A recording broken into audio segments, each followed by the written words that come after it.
క్రీస్తునందు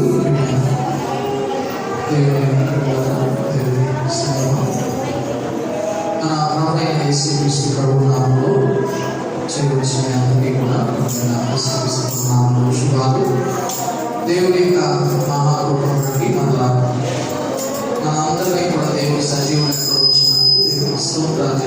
హల్లెలూయా, హల్లెలూయా, హల్లెలూయా.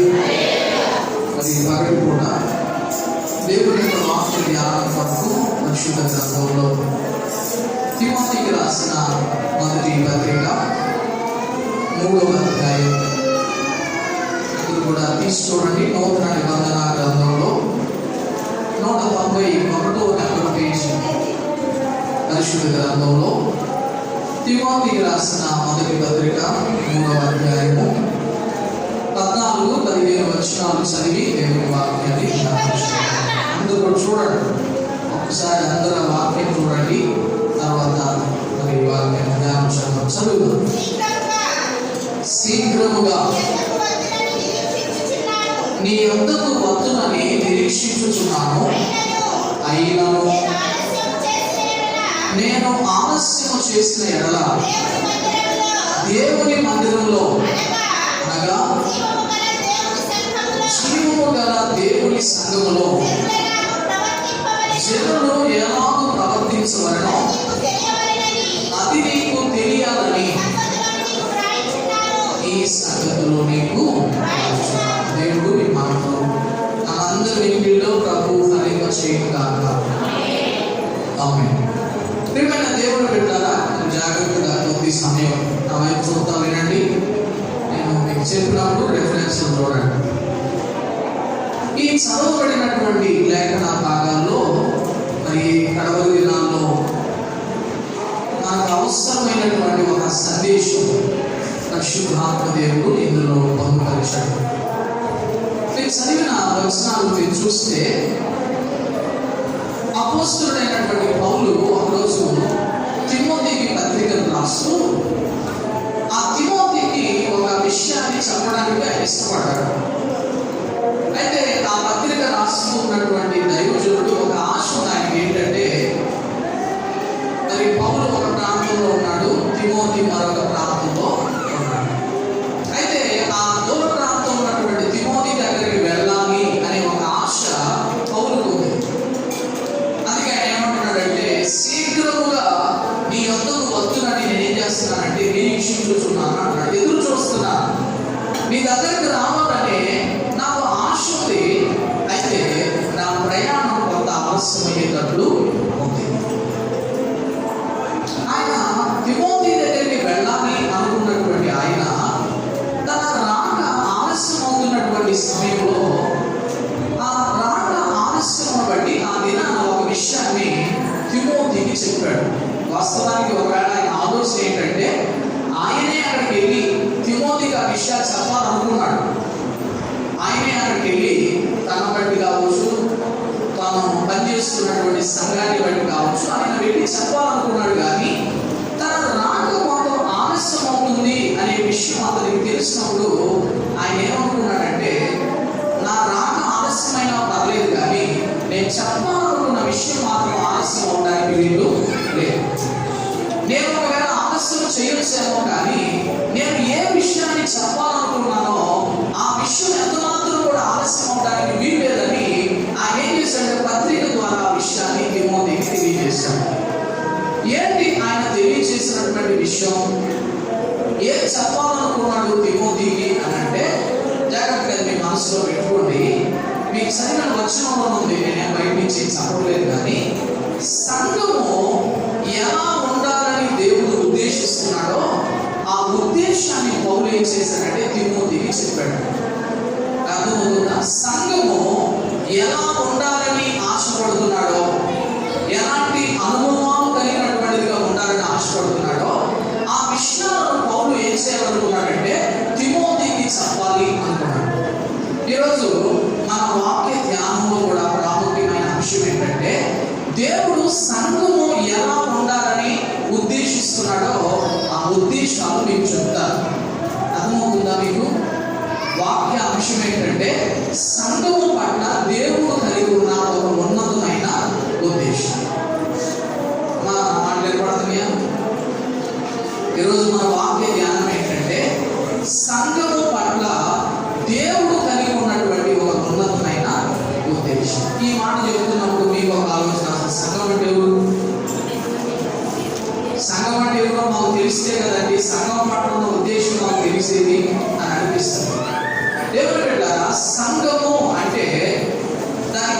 పేర్లు ఉన్నాయి. సంఘము అంటే ఒక చోట ఏమన్నాడంటే, మనం చదివిన వచనంలో ఏమన్నాడంటే దేవుని మందిరం అన్నాడు. సంఘానికి మరొక పేరు ఏంటంటే దేవుని మందిరం. ఇప్పుడు దేవుని మందిరం అనగా మీకు ఏం గుర్తొచ్చింది? సంఘానికి మరొక పేరు ఏంటంటే దేవుని మందిరం అన్నాడు. మందిరం అనగా మీకు ఏం గుర్తొచ్చిందంటే సహజంగా కట్టబడినటువంటి ఈ గృహం, ఈ నివాసాలు మనకు కనబడతాయి. నిజమే, ఇది ఈ లోకంలో కొంతకాలం మన సంఘంగా సమకూడి దేవుని ఆరాధిస్తూ దేవుని సన్నిధిలో ప్రార్థించడానికి ఒక మందిరంగా పిలువబడుతూ ఉన్నది. అయితే దేవుని దృష్టిలో, దేవుని ఆలోచనలో సంఘం అంటే ఎవరంటే, మీ మనసులో పెట్టుకుని, సంఘం అంటే ఎవరంటే ఎవరైతే యేసుక్రీస్తు ప్రభు దగ్గరికి వచ్చి ఆయన రక్తంలో తన పాపములు కడుక్కొని ఆయన వాక్యమును బట్టి ఆయన వెంబడిస్తూ ఆయన రాక కోసం ఎవరైతే ఎదురు చూస్తున్నారో అలా ఎదురు చూసే సమూహాన్ని ఏమన్నాడంటే సంఘం. ఎవరంట? సంఘం అంటే అందరినీ సంఘం అని అంటలేదు ఆయన. దానికి ఒక్కొక్క మాట కలిపాడు. ఏమనంటే జీవము గల దేవుని సంఘం. ఏ సంఘం అంట? జీవము గల దేవుని సంఘం. అంటే ఎవరైనా జీవము కలిగిన దేవుని సంఘం అంటే ఒకటే, ఆయన రక్తంలో కడగబడి ఎవరైతే ఆయనను వెంబడిస్తూ ఆయన రాక కోసం ఎదురు చూస్తున్నారో అలా ఎదురు చూస్తున్న సమూహాన్ని ప్రభు ఏమన్నాడంటే సంఘం. ఈరోజు రక్షించబడ్డామని చెబుతున్నాం కదా, ఇలా రక్షించబడిన ఈ సమూహాన్ని ప్రభు ఏమంటున్నాడంటే జీవము గల దేవుని సంఘం. ఇవి చెప్పండి, సంఘం అంటే ఎవరు? సంఘం అంటే ఎవరంటే మనమే. ఆయన రక్తంలో కడగబడి ఆయన బల్లపడు సమకూర్చబడుతున్నారు సమూహం. ఇప్పుడు ఆ సమూహాన్ని ప్రభు ఏమంటున్నాడంటే సంఘం. దానికి ఒక్కొక్క పేరు మందిరం. ఎవరంట? కాకపోతే ఇదేమో నిర్జీవమైంది, మనమేమో జీవము కలిగిన మందిరం. అర్థమవుతుందా మీకు? ఇప్పుడు ఈ పౌలు తిమోతికి చెప్పాలని ఆశపడింది ఏంటంటే, ఏ జీవము కలిగిన దేవుని సంఘము అని ఈరోజు పిలువబడుతుందో ఆ పిలువబడుతున్నటువంటి వారు ఎలా ఉండాలని ఆయన ఉద్దేశిస్తున్నాడో, ఎలాంటి జీవిత విధానాలు కలిగి ఉండాలని ఉద్దేశిస్తున్నాడో ఆ విషయాలు పౌలు ఏం చేశాడంటే తిమోతికి చెప్పాడు. ఈరోజు దేవుని పెట్టారా, ఆ జీవము కలిగిన సంఘం నేను నీవే. ఇప్పుడు నీవు నేను జీవము కలిగిన దేవుని సంఘంగా పిలువబడుతున్నాం కాబట్టి ఇప్పుడు పిలువబడుతున్నటువంటి మన విషయంలో దేవునికి ఒక ఉద్దేశం ఉంది. దేవునికి మన విషయంలో ఒక ఉన్నతమైనటువంటి ఆలోచనలో ఆయన కలిగినటువంటి వారిగా ఉన్నాడు. ఇప్పుడు చెప్పండి, ఎందుకు జీవము గల దేవుని సంఘం అన్నాడంటే సంఘానికి శిరస్సు ప్రభు. సంఘానికి శిరస్సు అంటే ప్రభు కాబట్టి ఇప్పుడు ఆ శిరస్సుకు భాగమై ఉన్న మనం కూడా ఆయన జీవం కలిగిన వాడు కాబట్టి సంఘానికి కూడా ఏ పేరు పెట్టాడంటే జీవము గల దేవుని సంఘం. కాబట్టి ఈరోజు జీవము గల దేవుని సంఘంగా ఆ సమూహంలో ఉన్న మనందరితో ప్రభు మాట్లాడుతున్న మాట ఏంటంటే మనందరి పట్ల దేవుని ఒక ఉద్దేశం ఉంది. సంఘముగా ఎంచబడి పిలువబడుతున్నటువంటి మనందరి విషయంలో దేవునికి ఒక ఉన్నతమైనటువంటి ఉద్దేశం ఉంది. ఇప్పుడు ఆ ఉద్దేశాన్ని మనం తెలుసుకోవాలి. ఆ ఉద్దేశంలో అసలు మనం ఉన్నామా లేదా అనేది మనం మనసు చూసుకోవాలి. అర్థమవుతుందా మీకు? ఈరోజు వాక్య ధ్యానం ఏంటంటే సంఘ విషయంలో దేవునికి ఉన్నటువంటి ఉద్దేశం. ఇప్పుడు అవి చెప్తున్నప్పుడు నీకు కూడా ఒక డౌట్ రావాలి. ఏంటంటే సంఘం ఎట్లుంటే ఆయన ఎందుకు? సంఘం ఏ అనుభవాల్లో ఉంటే ఆయన ఎందుకండి అని చెప్పి కొన్నిసార్లు మనం కూడా కొన్ని విషయాలు ఏం చేస్తామంటే ప్రశ్నిస్తాం. మీకు ఎందుకండి అని చెప్పి మనం కూడా ప్రశ్నిస్తాం కదా. అలాగే ఈరోజు మనం కూడా ప్రభువుని ప్రశ్నించాలి. ప్రభువా, సంఘం ఎలా ఉంటే నీకు ఎందుకయ్యా, ఎలాంటి ఉద్దేశాలు ఉంటే ఎలా బ్రతికితే నీకు ఎందుకయ్యా మనం అడిగామనుకోండి, దానికి ఆయన ఇచ్చే సమాధానం అద్భుతం ఉంటుంది. హల్లెలూయా. అది మీకు అర్థం కావడానికి చెప్తారు. ఇప్పుడు ఆ కుటుంబాన్ని మీరు తీసుకోండి. ఆ కుటుంబంలో ఎవరి బిడ్డలు ఉంటారు. అది వారు ఆరంభంలో మనిషి ఉండొచ్చు. కాలక్రమేణా వాళ్ళు ఎదుగుతున్నప్పుడు సహజంగా ఎవరు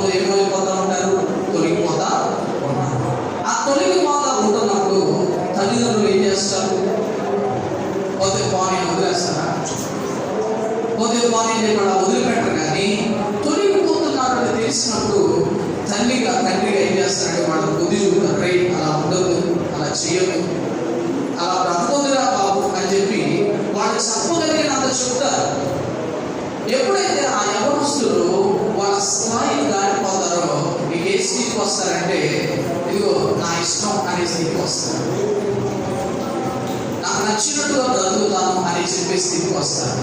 ఇంకే స్థితికి వస్తారంటే నేనేమైపోతే నీకెందుకు అన్నారా?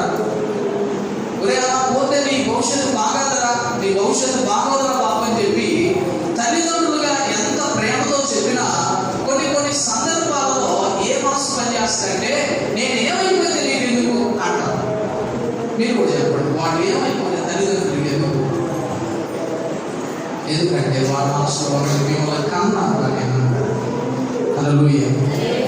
వాళ్ళు కన్నారు కాబట్టి ఆ కన్న పేరు బంధం వాళ్ళు ఏమైపోవాలో అర్థమైపోవడం వాడికి ఎంత మాత్రం కూడా ఏముందంటే ఇష్టం. దేవుడు పెట్టారా కన్నందుకే ఆ బిడ్డను నేను ఏమైపోతే నీకు ఎందుకు అని అంటున్నా కూడా ఏం పట్టించుకోకుండా ఎలా అయితే వారి యొక్క క్షేమాన్ని మనం కోరుకునే వారంగా ఉన్నామో, ఈరోజు సంఘము పట్ల దేవునికి ఒక ఉన్నతమైనటువంటి ఉద్దేశాలు ఉండడానికి కారణం ఏంటో తెలుసా? ఆ సంఘ విషయంలో కూడా దేవుడు 2 పనులు చేశాడు. ఆ సంఘ విషయంలో కూడా 2 కార్యాలు ఆయన చేశాడు. కాబట్టి తల్లిగా కన్నందుకు ఎలా దృష్టి పెడుతున్నారో మహోన్నతుడైన దేవుడు కూడా సంఘ విషయంలో పనిచేశాడు. ఏం చేశాడు చూడండి. అపోస్తలుల కార్యగ్రంథం 20వ అధ్యాయము 28వ వచనం. సంఘ విషయంలో ఆయన ఏం చేశాడు?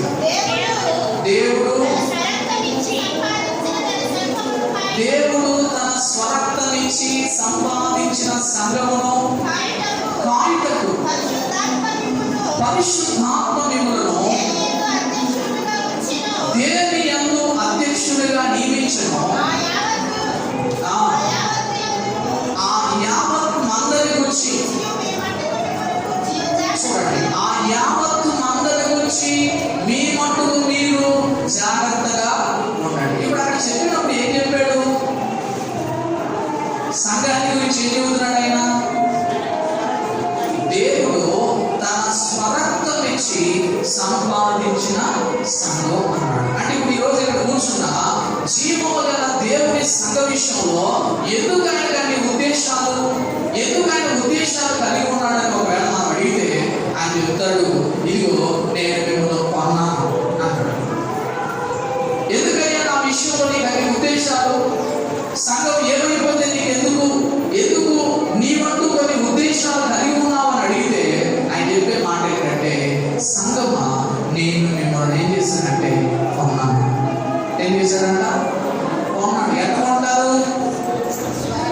ఏదైనా ఒకటి కొన్నారనుకో, ఒక ఫోన్ కొన్నామంటే డబ్బులు ఇచ్చుకుంటాం. కానీ ప్రియమైన దేవుని బిడ్డలారా, జీవము కలిగిన దేవుని సంఘమును ఆయన ఎట్లా కొన్నాడంటే తన పరిశుద్ధమైన రక్తాన్ని ప్రోక్షించి ఆయన మనల్ని ఏం చేశాడు? కొన్నాడు. ఈరోజు దేవుని బిడ్డ సంఘముగా పిలువబడుతున్న మనలను ఒక ఆయన ఏం చేశాడంటే తన విలువైన రక్తమును ప్రోక్షించి మన పాపముల విషయమైన ప్రాయశ్చిత్తం ఆయన చేసి మనం ఏం చేశాడంటే కొన్నాడు. ఇంకా దాని ఎప్పుడు గ్రంథకర్త అంటాడు, హేబేలు కంటే మరి శ్రేష్టముగా పలకగలిగిన ప్రోక్షణ రక్తం అన్నాడు. ఆయన రక్తం ఎలాంటిదంటే హేబేలు కంటే కూడా మరి శ్రేష్టంగా పలకగలిగారు.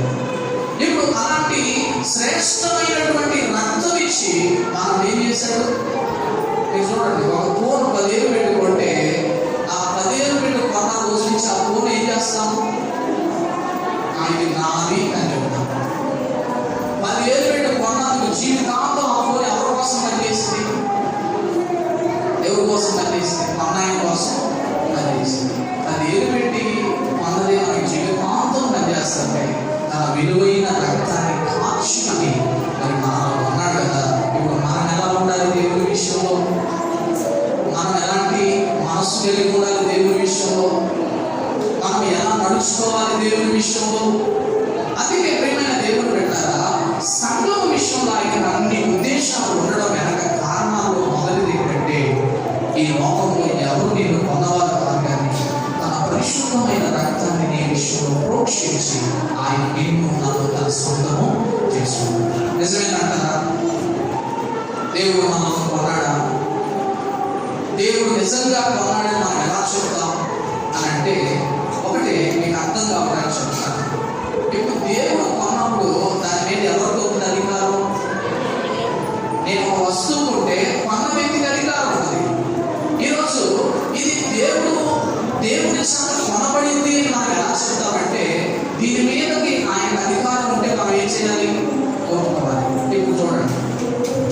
మంచి ఆరోగ్యంగా ఉన్నాం, బలంగా ఉన్నాం, చక్కగా అన్ని వ్యాయామాలు చేస్తున్నాం, నలుగురు తిరిగి రండి అన్నాడు అనుకున్నాయి. ఇప్పుడు ఆ పరిస్థితి ఏంటి? ఆయనకి ఏమన్నా అంటే ఆయనకు అధికారం ఉంది కాబట్టి ప్రాణము పెట్టగలడు, తిరిగి ఆ ప్రాణాన్ని ఏం చేయగలడు?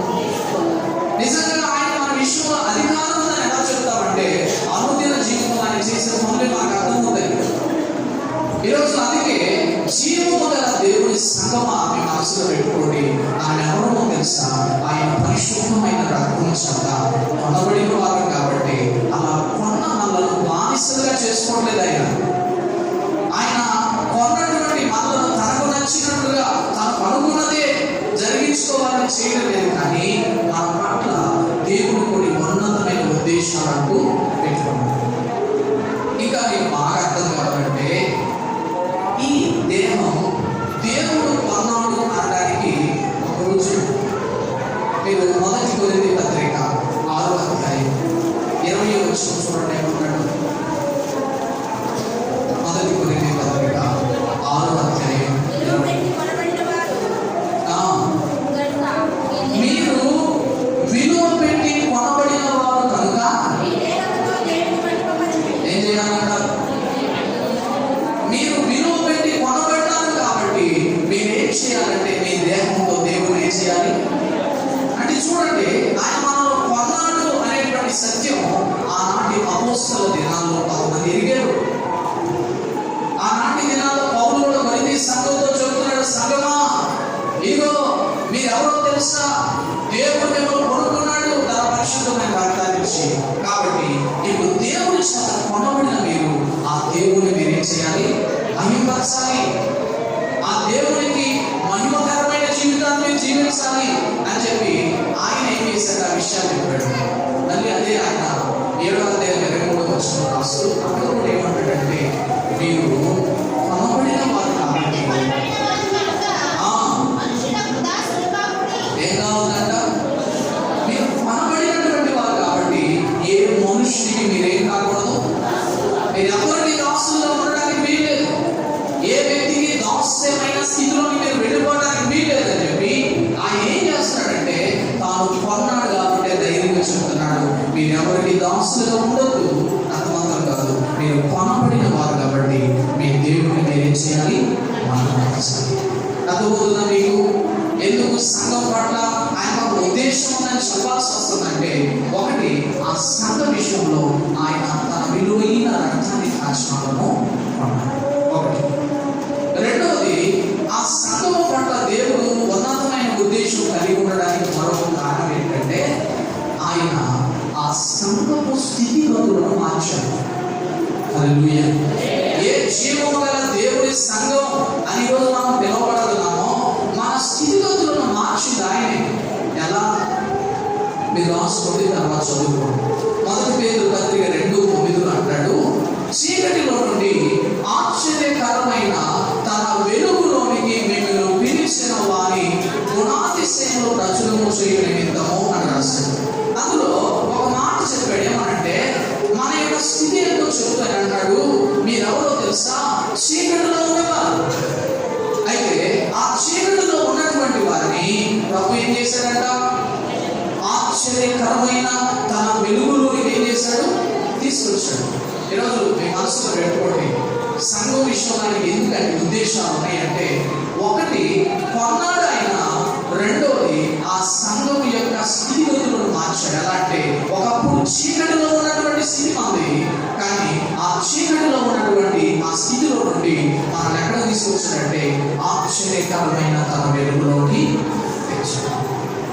ఆ అంధకారంలో ఉన్నటువంటి స్థితిలో నుండి మనం ఆశ్చర్యకరమైన వెలుగులో తెచ్చాడు. కాబట్టి ఇప్పుడు అలా తెచ్చాడంటే ఇప్పుడు ఆ విషయంలో ఏముంది? ఆయనకి సంఘ విషయంలో ఏముందయ్యా అంటే ఒక ఉన్నతమైన ఉద్దేశం. మీకు అర్థం కావాలని చెప్తాను. దాంట్లో ఏముందండి అని మీకు కూడా అనిపిస్తుంది. కొన్నాడంటే ఒప్పుకుంటాం, ఈ చీకటి ఈ వెలుగు ఏంటి విషయం అని ఒకవేళ మీకు అర్థం కావాలంటే మీకు వృత్తంగా చెప్తాను. మనం అనుకున్నట్టు 2 మాటలు కాదు. చీకటిలో నుండి ఆశ్చర్యకరమైన వెలుగు అని చెప్తున్నా చిన్న మాటలు కాదు. చీకటి అనేటువంటిది బైబిల్ వెలుగులో కొన్ని విషయాలు చెప్తుంది. చీకటిలో ఉండటం అంటే మానవుని యొక్క స్థితి ఎలాంటిదో చెప్పే ఒక 5 విషయాలు బైబిల్లో ఉన్నాయి. చీకటికి ఆయన చెప్పినటువంటి కొన్ని పోలికలు ఏంటంటే, ఒకటి, చీకటి పాపాన్ని చూపిస్తుంది. చీకటి ఏం చూపిస్తుందంటే పాపం. 2, చీకటి ఏం చూపిస్తుందంటే అజ్ఞానాన్ని చూపిస్తుంది. అంటే ఒకప్పుడు చీకటిలో ఉన్నారు, ఆశ్చర్యకరమైన వెలుగులోకి తీసుకురావడం అంటే ఒకప్పుడు మానవుని స్థితి ఎందుకు చెప్తున్నాడు. ఒకటి, పాపంలో ఉన్నారు. 2, అజ్ఞానాన్ని చూపిస్తుంది. 3, శ్రమ అనుభవాలు చూపిస్తుంది. 4, మరణాన్ని చూపిస్తుంది. 5, నరకాన్ని చూపిస్తుంది. చీకటిలో నుండి ఆశ్చర్యకరమైన వెలుగులోని జ్ఞాపకం చూపుతాను. నేను అన్ని వివరించడానికి వస్తాను. ఒకప్పుడు మన స్థితి ఏంటయ్యా అంటే చీకటి అని చెప్పబడుతున్న స్థితి. అంటే మన స్థితి ఏంటంటే ఒకప్పుడు పాపంలో ఉన్నవారు. మనం ఎక్కడున్నాం? పాపంలో. అందుకే ప్రభు లేఖనాలు ఏం చెప్పాడు? రోమాపత్రిక 5:8 ఏమన్నాడంటే, దేవుడు ఇంకా మన ఎడల తన ప్రేమను చూపిస్తున్నాడు. ఎలా చూపిస్తున్నాడంటే, మనం ఇంకా పాపులమై ఉండగానే ఆయన మనల్ని ఏం చేశాడు? ప్రేమించాడు. ఇంకా పాపులుగా ఉన్నప్పుడే ఆయన మనల్ని ప్రేమించాడట. ఒక నీతిమంతుల కోసం ఎవరైనా తెగించి చేయగలని చేస్తాడు.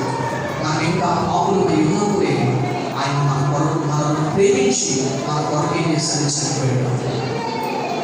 దేవుడు బిడ్డలారా, ఒకవేళ యేసుక్రీస్తు ప్రభు ఈ లోకానికి రాకపోతే మన జీవితాలు ఆ పాపంలోనే మనం మిగిలిపోయేవాళ్ళం. ఆ పాపంలోనే అలా నిలిచిపోయేవాళ్ళం. కానీ మనం ఆ పాపంలో ఉండిపోవడం ఆయన ఇష్టం. అందుకే బైబిల్లో మీరు చదువుకున్న తర్వాత ఎఫెసీ రాసిన పత్రిక 5:8 అన్నాడు, మొదలు చీకటి నుండి ఇప్పుడైతే ప్రభువులో ఎలా ఉన్నాం? వెలుగై ఉన్నాం అన్నాడు. మనం ఎలా ఉన్నామంట? మనకు చీకటి ఉన్నాం. ఒకప్పుడు మన స్థితి అంధకారం, చీకటి. కానీ ఇప్పుడు ప్రభు యేసుక్రీస్తు ద్వారా మనం ఏమై ఉన్నామంటే వెలుగై ఉన్నాం. దేవుడు బిడ్డలారా, మీరు ఆలోచన చేయండి. పాపంలో బ్రతుకుతున్న జీవితం బాగుంటుందా? ఇప్పుడు జీవితం బాగుందా? మీరు ఆలోచన చేయండి. దేవుడు మన పట్ల ఎలాంటి కార్యాలు చేశారో మనకు అర్థం కావాలంటే, ఒకప్పుడు పాపంలో ఉన్నప్పుడు జీవితం ఎట్టుంది, ఈరోజు ఎట్లుందో ఆలోచన చేయండి. మీకు అర్థం కావాలి. బాగా త్రాగే వ్యక్తి ఆ త్రాగుడు అనే వ్యసనంలో ఉన్నప్పుడు జీవితం ఎట్లుంటుంది, మారినాక ఎలా ఉంటుంది? మారినాక అనిపించింది, అలాంటి జీవితాన్ని నేను జీవించాలని అనిపించింది. ఎప్పుడైనా మారినా?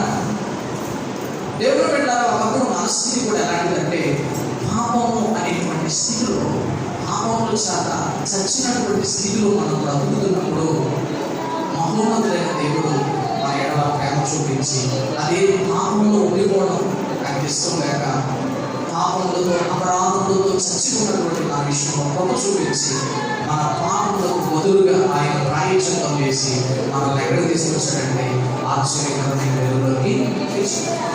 ఈరోజు ఆ త్యాగం మనకు అర్థమైతే, ఆయన చేస్తున్న కార్యమేంటో మనకు అర్థమైతే, అప్పుడు మనం అడగం, ప్రభా ఇది నా పట్ల నీకు ఇలాంటి ఉద్దేశాలు ఎందుకయ్యా? కాబట్టి మీ మనసులో పెట్టుకోండి, ఒకప్పుడు స్థితి పాపం. ఇక రెండోది లేఖనాలు రాశారు. 82వ కీర్తన 5వ వచనం ప్రకారం ఆ వచన భాగాల్లో మనకు కనబడే ఒక మాట ఏంటంటే, చూడండి మాట చూడండి అర్థమవుతుంది. జనులకు ఏం లేదు, తెలివి లేదు.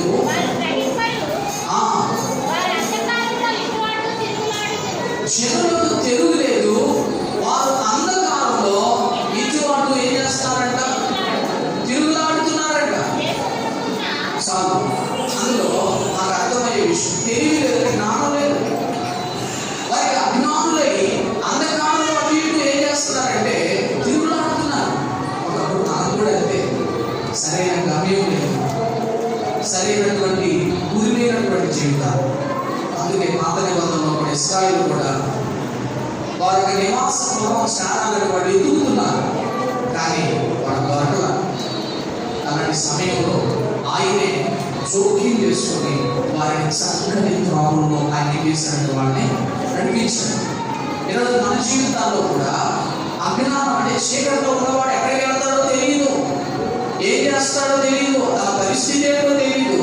అలాంటి స్థితిలో ఒకప్పుడు మనం కూడా ఉన్నప్పుడు ఆ స్థితిలో నుంచి మనం ఎక్కడికి తీసుకొచ్చాడంటే ఆశ్చర్యకరమైన వెలుగులోకి తెచ్చాడు.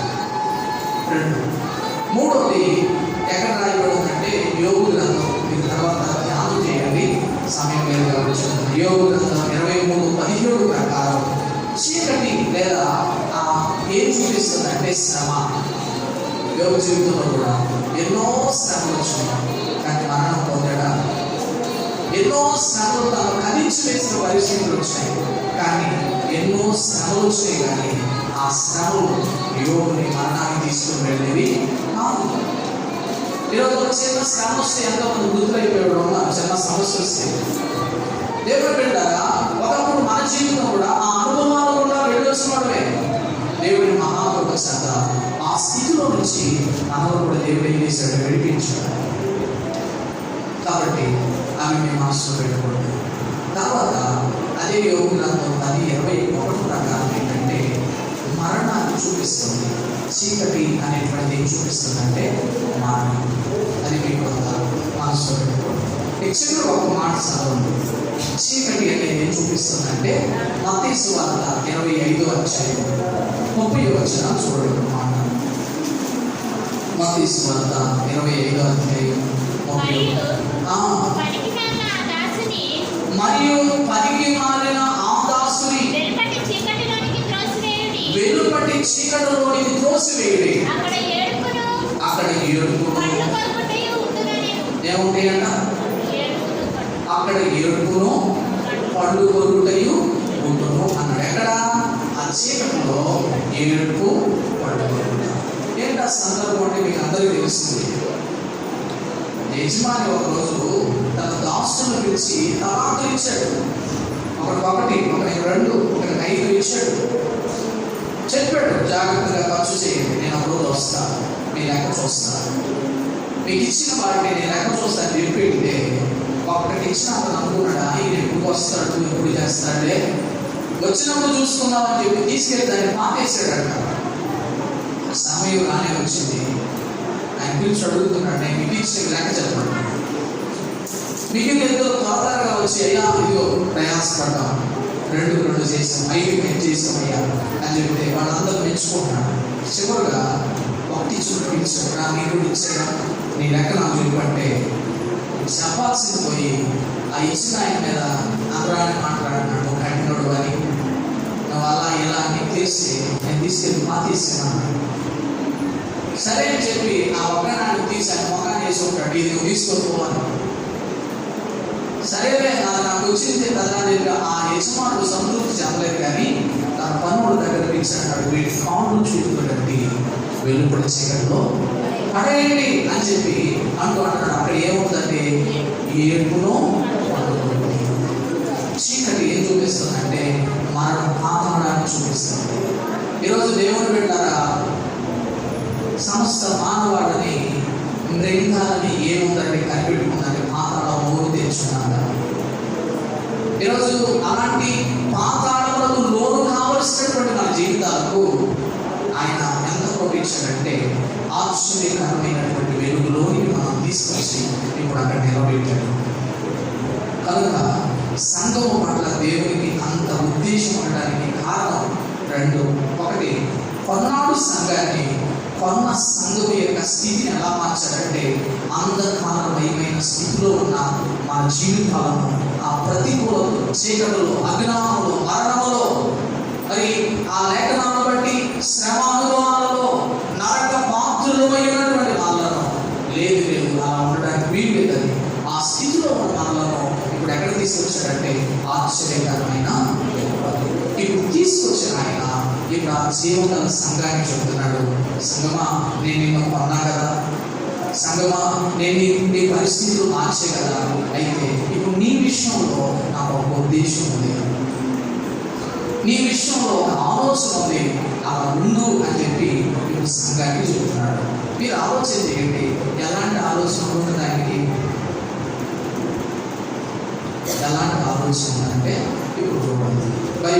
మత్తయి సువార్త. దేవుడు సంఘము పట్ల ఆయనకున్న ఆలోచన ఎంత ఉన్నతం ఉందో చూడండి. మత్తయి సువార్త 5వ అధ్యాయం. మత్తయి సువార్త 5వ అధ్యాయం 15-16 వచనాలు మీరు చదవండి. అందరూ చూడండి అన్నమాట. మనుషులు దీపం వెలిగించి కొంచెము కింద పెట్టరు కానీ అది ఎంతలో వారందరికీ వెలిగించుటకై దీపస్తంభం మీదనే పెట్టుదురు. మనుషులు మీ సత్క్రియలను చూసి పరలోకమందున మీ తండ్రిని మహిమపరచినట్లు వారి ఎదుట మీ వెలుగును ప్రకాశించండి. ఇప్పుడు ఈ 2 వచనాల్లో ఆ ఆశ్చర్యకరమైన వెలుగులోనికి సంఘాన్ని తెచ్చిన దేవుడు ఇప్పుడు ఆ సంఘ విషయమైన ఒక ఉద్దేశాన్ని చెబుతున్నాడు. దాన్ని ఆయన చెప్పాలనుకున్నప్పుడు ఎట్లా చెప్పాడంటే ఒక చిన్న ఉదాహరణ ఇచ్చాడు. ఏమనంటే, ఇప్పుడు మీ ఇంట్లో ఒక దీపం ఉందనుకోండి. ఇప్పుడు ఆ దీపాన్ని వెలిగించినప్పుడు మీరు ఏం చేస్తారు? ఈ రోజు అంటే ట్యూబ్ లైట్ వచ్చినాయి. ఒకప్పుడు ఏ దీపాలు? నూనె, అదే కిరోసిన్ దీపాలు ఉన్నాయి. ఇప్పుడు మీరు కొంచెం వెనక్కేళ్ళండి, కొన్ని సంవత్సరాలు వెనక్కేళ్ళండి. సాయంత్రం మీరు దీపాలు వెలిగించారు. ఇప్పుడు వెలిగించిన ఈ దీపాలు మీరు ఏం చేస్తారని అడుగుతున్నారు. ఏం చేస్తారు? మీరు ఏం చేస్తారంటే ఆ ఇంట్లో అంతా వెలుగు వ్యాపించడానికి ఆ దీపం ఎక్కడ పెడితే బాగుంటుందో అక్కడ ఏం చేస్తారు మీరు? అవునా కదా? ఒక దీపం వెలిగించినప్పుడు ఎవరైనా ఏం చేస్తారంటే ఆ ఇంట్లో ఉన్నటువంటి వారందరికీ వెలుగు రావడానికి పెడితే దీపస్తంభం మీద పెట్టాలి. ఎందుకంటే అలా పెట్టుట ద్వారా ఆ దీపం వల్ల ప్రయోజనం ఉన్నది. ఆ దీపం వల్ల ఆ ఇంట్లో ఉన్న వారందరికీ కూడా ఏమొస్తుందంటే వెలుగు వస్తుంది. ఇప్పుడు అక్కడ కాకుండా ఇప్పుడు వెలిగించిన దీపాన్ని కొంచెం కింద పెడతారా? కొంచెం అంటే పాత నిబంధన కాలంలో కొంచెం అనేది ఒక కొల పాత్ర. కాబట్టి రాసుకుంటే సామెతలు 25:10 ప్రకారం కొంచెం అనేటువంటిది ఒక కొల పాత్ర. మీకు అర్థం కావడానికి చెప్తారు. మీరే కిరోసిన్ దీపాన్ని వెలిగించారు. వెలిగించి మీరు తీసుకెళ్ళి మీ ఇంట్లో మానిక స్వాములు ఉంటాయి కదా, ఉంటాయి ఉంటారు. ఇప్పుడు ఆ వెలిగించిన దీపం మీద స్వాములు మానిక పెట్టారు అనుకోండి, ఎటువంటిది? దీపమే, వెలిగించిన దీపమే. ఇప్పుడు అలా పెట్టి ఇప్పుడు ఆ స్వామ దాని మీద పెట్టారనుకో ఏమైపోయింది? ఏమైపోతుందంటే కాసేపు ఒకవేళ మామూలు వెలిగినా అది పోతుంది. ఈనాటి దినాల్లో కూడా ప్రజల స్థితి ఎట్లా ఉంటుందంటే దీపాలు వెలిగించబడతాయి కానీ పెట్టాల్సిన చోట పెట్టట్లేదంట. ఎక్కడ పెడతారంటే కొంతమంది కూర్చోాల మీద పెడుతున్నారు, కొంతమంది మంచాల మీద పెడుతున్నారు. మంచం అంటే సుఖభోగాన్ని చూపిస్తుంది. దేవుడు ప్రేమించి కృప చూపుతుంటే కొంతమంది వారి జీవితాలు సుఖభోగాలు కావాలైపోతున్నారు. కొంతమంది కొంచెం అంటే పొలపాత్ర, ఈరోజు ప్రార్థన చేసాక సాల్వ్ అయ్యాడు, ఈరోజు వాక్యం చదువుకున్నాక సాల్వే అని చెప్పి ఒక కొత్త వేసుకొని ఆ భక్తిలో ఇక సంతృప్తి చెందిపోతున్నారు. కానీ ఒక విషయాన్ని మాత్రం ఆ వచనంలో చెప్తున్నాడు. ఏమనంటే మీ ఇంట్లో ఒక దీపం వెలిగించినప్పుడు ఒక ఎత్తైన స్థలంలో మీరు ఎలా పెట్టాలనుకుంటున్నారో ఇప్పుడు ప్రభు కూడా ఏమన్నాడంటే నేను కూడా మిమ్మల్ని ఏం చేశాను? వెలిగించాను. ఒక ఇంట ఒక దీపం వెలిగించబడినట్లుగానే ఈరోజు దేవుడు పెట్టారా జీవం గల దేవుని సంఘంలో నీవు నేను ఈరోజు ఉన్నామంటే కారణం ఏంటో తెలుసా? ఒక ఆయన నిన్ను కూడా వెలిగించాడు. బైబిల్ రాశారు కదా, యోహాను సువార్త 1:9 చూడండి ఏమంటాడు?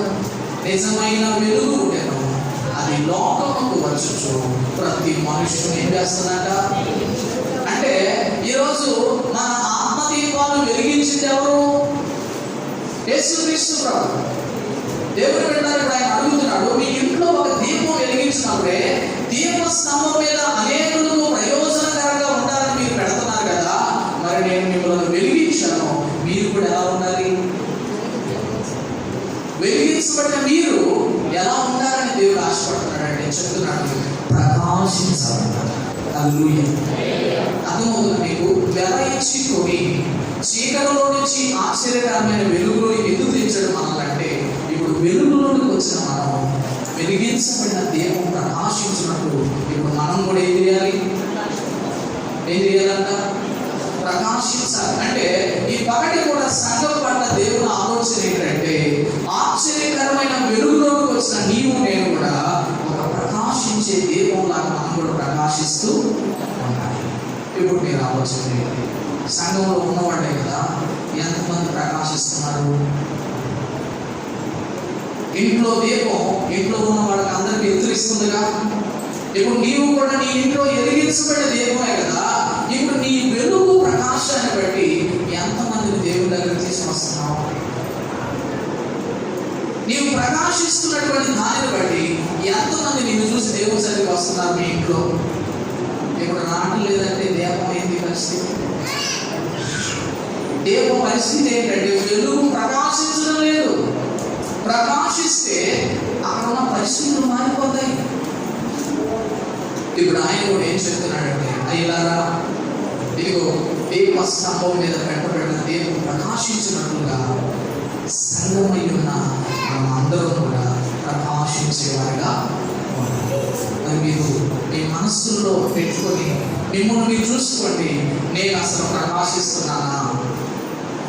సంఘం పట్ల, విశ్వాసి పట్ల ఆయనకున్న ఆలోచన ఏంటంటే, నువ్వు ప్రకాశించే ఒక దీపంలా ఉండాలని దేవుడు ప్రేమపూర్వకంగా చెప్తున్నాడు. అయితే మనకు ఎట్లా తెలుస్తుంది ఆ అనుభవం అని అంటే, మీకు అర్థం కావాలని చెప్తాను. దీపము వెలుగు ప్రకాశించినట్టుగా విశ్వాసి కూడా ప్రకాశించే అనుభవం ఏంటంటే, అక్కడ చెప్పాడు చూడండి, మనుషులు మీ సత్క్రియలు చూసి పరలోకమందున్న మీ తండ్రిని మహిమపరచినట్లు వారి ఎదుట మీ వెలుగును ప్రకాశింప. మీ వెలుగు అన్నాడు. ఇప్పుడు ప్రకాశించాలి. దేని బట్టి ప్రకాశించాలి అంటే, సత్క్రియలు అనేటువంటి కిరణాలు మనలో నుంచి బయటికి రావాలి.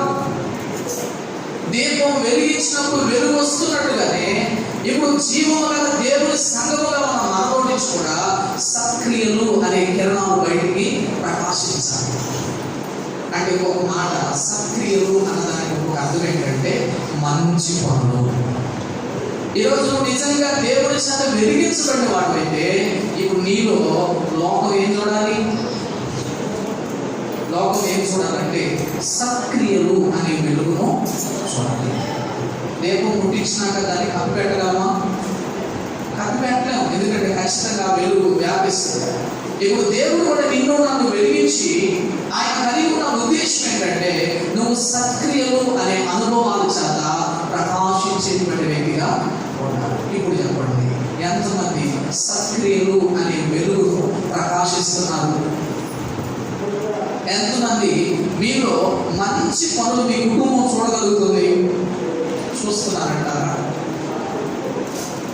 చూస్తున్నారు. మీలో మంచి పనులు ఏమైనా చూస్తున్నారు? వాళ్ళు దేవుని సన్నిధికి రాని యజమాని కావచ్చు, బిడ్డలు కావచ్చు, నీవు దేవుని సంఘంగా చెప్పబడుతున్న వ్యక్తి కదా, నీలో ఆ కిరణములు, ఆ తేజస్సు కొంచెమైనా చూడగలుగుతున్నారా?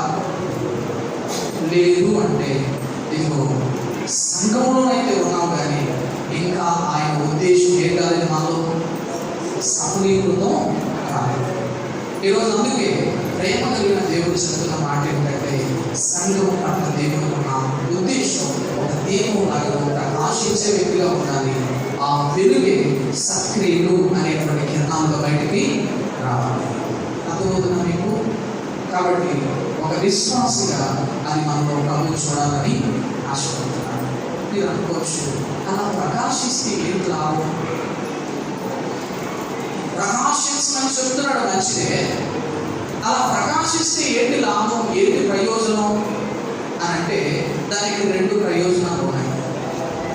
ఎప్పుడైతే మనము ఒక దీపంలాగా ప్రకాశిస్తామో అప్పుడు దేవుడికి మహిమ కలుగుతుంది. హల్లెలూయా. ఏం కలుగుతుంది? మనము ప్రకాశిస్తున్నప్పుడు మనము బట్టి దేవుడికి ఏం కలుగుతుందంటే మహిమ. మన నుంచి ఎప్పుడైతే దేవుడికి మహిమ కలుగుతుందో, ఇప్పుడు ఆయన దగ్గర నుంచి కూడా మనకు స్థలం వస్తుంది. హల్లెలూయా. నీవు నేను ఎప్పుడైతే ప్రకాశించే వ్యక్తులు ఉంటామో, ఆ ప్రకాశమును బట్టి దేవుడు మహిమపరచబడుతూనే దేవుడి ద్వారా మనము ప్రతిఫలాన్ని అడిగా నిత్యత్వంలో మనం ఫలము పొందే వారుగా ఉంటాం. అంటే వన్ వే కాదు, టూ వే. ఒకవైపు ఆయనకు మహిమ, మరోవైపు ఆయన ద్వారా మనకి ఏం కలుగుతుందంటే దానికి ఒక చిన్న ఉదాహరణ మీకు ఇస్తాను.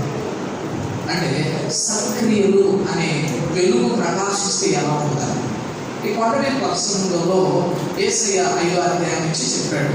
అలా చెప్తూ 11వ వచనం నుండి 14వ వచనం దాకా కొన్ని మాటలు చెప్పాడు. ఏమనంటే, నా నిమిత్తము జనులు మేము నిందించి హింసించి చెడ్డ మాటలు ఎలా పలుకున్నప్పుడు మీరు ఉత్సహించి ఆనందించండి, పరలోకంలో మీకు ఫలం కలుగుతుంది అన్నాడు.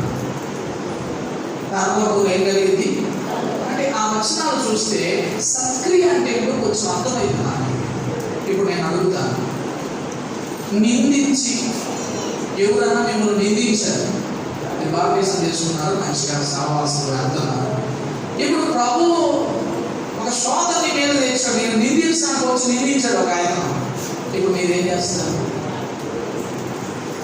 నిందిస్తున్నాడమ్మా, మీరే దొంగతనం చేయలే, దొంగ ఉన్నాడు, అప్పుడు ఏం చేస్తారు? నింద లేకపోయి నిందలన్నీ చెబుతున్నాడు. మనం కూడా ఏం చేస్తాం?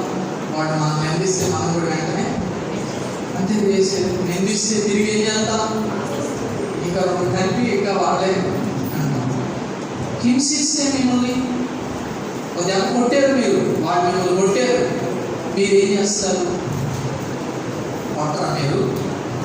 ఏమన్నా నాకు ఒక దెబ్బ కొట్టారండి, మీరు 2 దెబ్బలు కొట్టరా? అంటే హింస మీ దగ్గరకు వచ్చినప్పుడు మనం కూడా ఏం చేస్తాం? ప్రతి హింస మనలో ఉంటుంది. నిందించి హింసించి అబద్ధంగా చటమాటలలో పలుకుతున్నారు మేమేదా, అప్పుడు మీరేం చేస్తారు? మీరు కూడా అంతే మాట్లాడతారు, సహజంగా వచ్చేది. మరి ఇందులో సత్క్రియ ఏంటి అని అంటే, ఒకటే నిందిస్తున్నా, హింసిస్తున్నా, అబద్ధంగా పలుకుతున్నా సహించగలిగాం అనుకోండి, అదే సత్క్రియ. ఎంతమంది నిందిస్తుంటే మోర్చుకోగలరు? ఎంతమంది హింసిస్తుంటే మౌనం ఉండగలరు? ఎంతమంది అబద్ధంగా చెడ్డమాటలలో పలుకుతున్నప్పుడు వాళ్ళు సహించగలరు? అంటే అలా నువ్వు సహించగలిగితే నీలో ఒక సత్క్రియ ఉంది. ఈరోజు దేవుడు వెళ్ళారా చెప్పాడు, సత్క్రియలు అనే వెలుగు మీద ప్రకాశింప చేయాలని చెప్తున్న మాటలు ఒకటి, నీ నా జీవితంలో సహనమే ఒక క్రియ. ఎందుకంటే ఈరోజు నేను సహించాను, 10 రోజుల తర్వాత మేము గురించి చెప్తారు, ఆ తల్లి అంత మంచిగా ఏంటి నాన్న మాట కూడా అనలేదా అంటే, ఇప్పుడు నాలో ఏముంది? ఒక్క మాట కూడా అనలేదు అంటున్నారంటే ఆ విషయం మీరు ఏం చెబుతున్నారు? నలుగురికి సాక్ష్యం చెబుతున్నారు అంటే, ఇప్పుడు నాలో ఏముంది? సత్క్రియ. ఈరోజు ప్రభు కూడా సంతోషించి ఆనందించమని చెబుతున్న ఆయన ప్రకాశించాల్సిన ఒక అడుగు ఏంటంటే సహనము అనేది మనలో ఉండాలి. ఈరోజు ఆ సత్క్రియ అని చెప్పబడుతున్న ఆ సహనం మనలో ఉందా? ఎందుకంటే చెప్పే కదా, అలా చేస్తే ఎక్కడ ఫలం? అక్కడ ఉంది. కాబట్టి రాసుకోండి. యాకోబు పత్రిక 1:12 అన్నాడు, శోధన సహించువాడు ధన్యుడు, అతడు శోధనకు నిలిచిన వాడై తండ్రి తాను ప్రేమించు వారికి ఏమిస్తాడు? జీవకిరీటం ఇస్తాడు. అంటే ఇప్పుడు ఏముంది? సహించడానికి ఏముంది? ఉందా లేదా? సహించడానికి ఏమన్నాడు? ధన్యులు అంటున్నాడు. సహించడానికి ఒక కిరీటాన్ని కూడా దేవుడు ఏం చేయాలనుకున్నాడు అంటే, దేవుడు అబద్ధాలు చెప్పడం లేఖనాల్లో సత్క్రియలు నీలో నుంచి ప్రకాశించినప్పుడు దేవునికి మహిమ కలుగుతున్న దేవుడి ద్వారా మనం కూడా ఏం చేయగలమంటే ఆ మేలు, ఆ ప్రయోజనాలు మనం ఏం చేయగలమంటే అనుభవించగలం. ఇప్పుడు సత్క్రియ అనేది ఆ స్థానం మనలో చూడాలని ఆశపడుతున్నాడు. ఇప్పుడు చెప్పండి, నింద హింస అబద్ధంగా మాట్లాడుతున్నా ఎప్పుడు మీరు సంతోషించగలరు? వాటి ఎన్నన్నా ఎప్పుడు సంతోషించగలరు అంటే, యేసయ్య గురించి కూడా రాయబడింది, తన ఎదుట ఉన్న ఆనందము పరుడు అవమానము యేసయ్య ఏం చేశాడంట? నిర్లక్ష్యం చేశాడని బైబిల్లో రాశాడు. ఎప్పుడు ఆనందించగలరంటే, దానికంటే శ్రేష్టమైనది మీ ముందు కనబడుతుంది అనుకోండి, దానికంటే అమూల్యమైనది మీ కన్నుల ముందు కనబడుతుంది అనుకోండి, ఇవన్నీ మీరు పట్టించుకోరు. తెలుసా, మీ పిల్లలు ఎన్ని కొట్టినా కొన్నిసార్లు మీరు పట్టించుకోరు. ఎందుకంటే ఇక అది వాళ్ళు తెలియదని మనం అనుకుంటాం. ప్రియమైన దేవుని బిడ్డలారా, దేవుని వాక్యం కూడా ఈరోజు మనలో ప్రభు ఏం ఆశపడతాడంటే ప్రకాశించాలి. అందులో ఆ ప్రకాశమానమైన అనుభవాలు ఒకటి సక్రియ, అందులో ఆ క్రియగా చెప్పబడింది సహనము. 2 ప్రతికూలతలో కూడా సంతోషించగలిగిన అనుభవం. 3వదిగా ఏం చెప్పాడంటే లోకానికి ఉప్పు అన్నాడు కింద. సక్రియ ఏంటంటే మనం ఎప్పుడు ఇతరులకు ప్రయోజనకరంగా ఉండాలి కానీ ఇతరులకు నష్టపరిచే వ్యక్తులుగా ఉండకూడదు. ఉప్పు ఏం చేస్తుందంటే తెలుసు కదా, ఆహారాన్ని పూర్ణ రుచి ఇస్తుంది. ఉప్పును గురించి బైబిల్లో చెప్పిన మాట, ఉప్పు అంట శుద్ధీకరణ కొరకు వాడతారంట. అంటే పాత నిబంధన కాలంలో శుద్ధి చేయబడుటకు ఉప్పును ఏం చేసేవాడంటే వాడేవాడు. అంటే ఇప్పుడు ప్రభు ఉప్పుతో ఎందుకు పోలుస్తున్నాడంటే, ఇప్పుడు దేవుడు నిన్ను నన్ను ఆశ్చర్యకరమైన వెలుగులోకి ఎందుకు ఇచ్చాడంటే, లోకం పాడైన స్థితిలో ఉంది. ఇప్పుడు ఆ పాడైన ఆ స్థితిని నువ్వు పునరుద్ధరించాలంటే నువ్వు ఒక ఉప్పుగా మారాలి. పాడైపోయినటువంటి ఆ పరిస్థితుల్లో, ఆ లోకంలో నీవే ఒక వెలుగుగా ప్రకాశిస్తూ పాడైనటువంటి పరిస్థితులు చక్కపరచడానికి దేవుడు ఎలా ఉంచాడంటే ఒక వెలుగుగా నేను ఉండాలని ఆయన ఆశపడుతున్నాడు. అందుకే మీ మనసులో పెట్టుకోండి, ఏంటయ్యా సంఘం పట్ల ఉన్న ఆలోచన అంటే ఒకటే, ఇదిగో సంఘము వెలుగులోకి తెచ్చింది ఎందుకంటే ప్రకాశించేటువంటి అనుభవాల్లో ఉండాలని. అలా ప్రకాశిస్తున్నప్పుడు ఒకటి దేవునికి మహిమ చేకూర్చబడుతుంది, అదే సమయానికి దేవుని ద్వారా మనం కూడా ఫలం పొందేవారుగా ఉంటాం. ఇంకొంచెం మీరు ఆలోచన చేస్తే ఎందుకు మనం సక్రియలతో ప్రకాశించాలి, సక్రియల చేత ప్రకాశించాల్సిన అవసరం ఎందుకు ఉందంటే, ఒకటి ఎక్కడైతే సక్రియలు ప్రకాశిస్తాయో అక్కడ ప్రక్షాళన జరుగుతుంది. అంటే పాడైన పరిస్థితులు చక్కపరచబడతాయి. తెలుసా, దానికి ఒక వచనం చూడండి, సమయం చాలా ఎక్కువ ఉంటుంది, నాయకుడు చూడండి. దినవృత్తాంతం 2వ గ్రంథం 19వ అధ్యాయం 3వ వచనం చూడండి. అయితే తీసివేసి విచారణ చేయటకై నీవు మనసు నిలుపుకునేలా సత్క్రియలు అంటే ఒక మాట అర్థం ఏంటంటే మంచి క్రియ.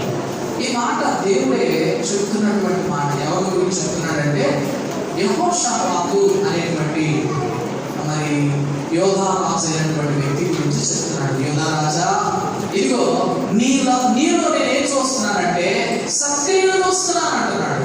మీరు ఆలోచన చేయండి, ప్రకాశించమని చెప్పిన ఆయన పాత నిబంధనలో మన పితరుల్లో కొంతమంది ఏం చేస్తున్నారు, వాళ్ళు అప్పటికి సక్రియలు చేత వాళ్ళు ప్రకాశిస్తూ ఉన్నారు. ఇప్పుడు మీరు కూడా ఇంటికి వెళ్ళి అధ్యాయం అంతా చదవండి. ఏమున్నాయి యెహోషాపాతులో సక్రియలు, ఆ సక్రియలు బట్టి ఏం జరిగింది అని అంటే చాలా ఉన్నాయి కదా. అందులో మనకు కనబడే 3 విషయాలు. యెహోషాపాతు కాలంలో విగ్రహారాధన అనేటువంటి మరి సమూలంగా అంటే అధిక సంఖ్యాకంగా నిర్మూలన చేయబడతా వచ్చింది. ఆయా కాలంలో రాజులుగా విగ్రహారాధన తీసుకేసి వచ్చారు. కానీ యెహోషాపాతు కాలంలో విగ్రహారాధన సంబంధమైన ప్రక్షాళన జరిగింది. విగ్రహారాధన దేవుడికి అసహ్యమైంది.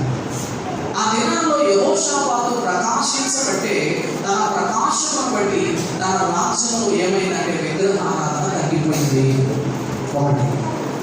2, ఎప్పుడైతే అతను ప్రకాశించడం ప్రారంభించాడో అప్పుడు ఏమైందంటే ప్రజలు విగ్రహారాధన వైపు కంటే కూడా ఈ ప్రజలంట దేవుని వైపు తిప్పాడంట. హల్లెలూయా. నేను అధ్యాయం ఏదో వచ్చిన చదువుకుంటే అన్ని చదివించలేదు. అతను ప్రకాశించడం వల్ల విగ్రహారాధన తగ్గిపోయింది. అతను ప్రకాశించడం వల్ల ప్రజలు లోకం వైపు కంటే విగ్రహ సంబంధమైన వాటి వైపు కంటే కూడా దేవుని వైపు ప్రజలు ఏం చేయబడ్డారంటే తిప్పబడ్డారు. అతను ప్రకాశించడాన్ని బట్టి ఆ దినాల్లో న్యాయాధిపతులైన వారికి ఆయన చెప్పాడు, ఇలాగా న్యాయంగా మీరు ప్రజలకు తీర్పు తీర్చండి, అన్యాయానికి తావివ్వద్దు, అక్రమానికి తావివ్వద్దని ఒక న్యాయబద్ధమైన స్థితిలో ఆనాటి దినాల్లో నాయకులు నడిపించబడ్డారు. చివరిగా చెప్పాలంటే అతను ప్రకాశించబడ్డబట్టి చరిత్రకారులు చెప్పిన మాటలు ఆ దినాలలో ఇశ్రాయేలు కొంత ఆధ్యాత్మికంగా బలపరచబడ్డారని. హల్లెలూయా. ఇప్పుడు నేను అంటాను, మీ ఇంట్లో మీరు ప్రకాశిస్తే మీ ఇంట్లో రక్షణ జరిగింది. అభ్యంతరమైన పోతాయి, ఆటంకాలు పోతాయి. ఎప్పుడు ప్రకాశించినప్పుడు. ఎట్లా అంటే ఇప్పుడు చూడండి, చీకటి గదిలోకి ఒక దీపం తీసుకెళ్ళినప్పుడు ఏమైంది, ఆ గది అంతా ఎట్లా ఉందో మీకు తెలిసిపోయింది. అప్పుడు ఏం చేస్తారు, మీరు చీపులు తీసుకొని శుభ్రంగా పూజిస్తారు. ఇప్పుడు దీపం లేదు, ఎదురు ఇంట్లోకి ఏమన్నా తెలిసిందా? అంటే దీపం అక్కడికి వెళ్ళడం వల్ల అక్కడ ఉన్న పరిస్థితులు ఏంటో అర్థమవుతున్నాయి. అప్పుడు మీరు తేలిగ్గా ఏం చేస్తారు, పూజ చేస్తారు. అంటే అక్కడ ఏం జరుగుతుందో శుద్ధి జరుగుతుందా లేదా? నేను అంటాను, మీరు ప్రకాశిస్తున్నప్పుడు మీ కుటుంబంలో మస్తుగా ఉన్న మొత్తం ఏడకపోతే బయటిపోతే. మీరు ప్రకాశిస్తున్నప్పుడు మీ బిడ్డలు మీ యజమాని దేవుడి వైపు తిరుగుతారు. మీరు ప్రకాశిస్తున్నప్పుడు కుటుంబంలో అన్యాయం కనబడదు, అక్రమాలు కనబడవు, నీతి న్యాయ సంబంధమైన విధానాలు ఉంటాయి. మీరు ప్రకాశిస్తున్నప్పుడు మీ కుటుంబాలు ఆత్మీయంగా కనబడతాయి. చూడండి, మంచి ఆత్మీయులు ఒక ఇంట్లో ఉన్నారంటే వాళ్ళు భాగ్యవంతులు. ఎందుకంటే ఎంతో కొంత వాళ్ళ ప్రభావం ఇంట్లో వాళ్ళ మీద. ఇప్పుడు ఆయన కూడా ఏమనుకుంటాడంటే, సంగమా మిమ్మల్ని కొన్నాను నేను, మిమ్మల్ని కన్నాను నేను, మిమ్మల్ని మీ స్థితిగతులను మార్చే కాబట్టి నేను కోరుకున్నది ఒక్కటే, నా కోసం మీరు ప్రకాశించండి. నిజంగా మరి అనుభవం మీరు ఆలోచన చేసి అంత కృప చూపాడు కాబట్టి దేవుడు, మనం కూడా ఏం చేయాలి, ప్రకాశించేవారిగా ఉండాలి. ఎలా? సక్రియల శాతం ఏం చేయాలంటే ప్రకాశించాలి. యెహోషాపాతు ప్రకాశించడు, ఈరోజు మనం కూడా ప్రకాశించాలి. మీరు ఇంకా ఎదిగేలా చదవండి. కొత్త నిబంధన గ్రంథంలో యేసుక్రీస్తు ప్రభువు గురించి కూడా అదే మాట రాశారు. యోహాను సువార్త 10వ అధ్యాయం 32వ వచనంలో ఒకరోజు ఇలాగే యేసుని చంపడానికి కొంతమంది రాళ్ళు పట్టుకుని వచ్చారు. ఆ రాళ్ళు పట్టుకుని వచ్చి ఆయన చంపాలని నిలబడితే ఆ రాళ్ళు పట్టుకుని వచ్చిన వాడు ఒకసారి టార్గెట్ నిమిషం ఆగండి అయ్యా అని చెప్పి అప్పుడు ఆయన అన్నాడు, వీళ్ళు చంపడానికి వచ్చేది మంచిదే, ఏ కారణాన్ని బట్టి చంపాలనుకుంటున్నారు చంపన్నాను. అయితే ఆయన ఒక మాట చెప్పాడు, తండ్రి యొక్క నేను చూసిన ఎన్నో మంచి కార్యాలు మీ మధ్య చేసే కదా, ఏ కార్యం బట్టి నన్ను చంపాలనుకుంటున్నారు మీరు చెప్పండి అన్నారు. అని ఇప్పుడు ఆయన ఈ లోకంలో ఉన్న 33 సంవత్సరాల ప్రయాణంలో ప్రతిరోజు ఆయన ఏం చేసేవాడు, ప్రకాశించేవాడు. ఆయనలో నుంచి ఏ కిరణాలు బయటకు వచ్చాయంటే సక్రియలు, మంచితనం అనే కిరణాలు బయటకు వచ్చాయి. అందుకే ఆ మాట ప్రజలు ఏం చెప్పారు తెలుసా, నిజమే మంచి కార్యాలు చేస్తున్నావు, నిజమే నువ్వు ఒప్పుకుంటావు అని ఒప్పుకొని ఇప్పుడు అంటారు, నువ్వు దేవదోషం చేసావు కాబట్టి ఆ ఒక్కదాన్ని బట్టి మేము ప్రాణంతో మిమ్మల్ని సంపాదించుకుంటామని చెప్పాడు. ఈరోజు దేవుని పెట్టారా, మన ప్రభు ప్రకాశించినట్లుగానే ఈరోజు సంఘముగా ఉన్న మనం అందరూ కూడా ఏం చేయాలంటే దేవుని కొరకు ప్రకాశించేవారిగా ఉండాలి. ఆ వెలుగు ఏమై ఉండాలి, సక్రియలు అనేటువంటి ప్రకాశం మనకి లోకంలో కలిగి ఉండాలి. ఇది సంఘ విషయంలో దేవుడు ఉన్న ఒక్క ఆలోచన. ఇంకొక 3 ఉన్నాయి, ప్రభు అయితే రేపు ఆదివారం చెప్తాను. కనుక ఈ విషయాన్ని మనసులో పెట్టుకోండి. మరి ఆయన ఉద్దేశంలో మనం ఉన్నామా లేదా, ఆయన ఆశిస్తున్న రీతిగా ప్రకాశిస్తున్నామా లేదా, ఒక చిన్న తీర్మానం చేసుకొని మనం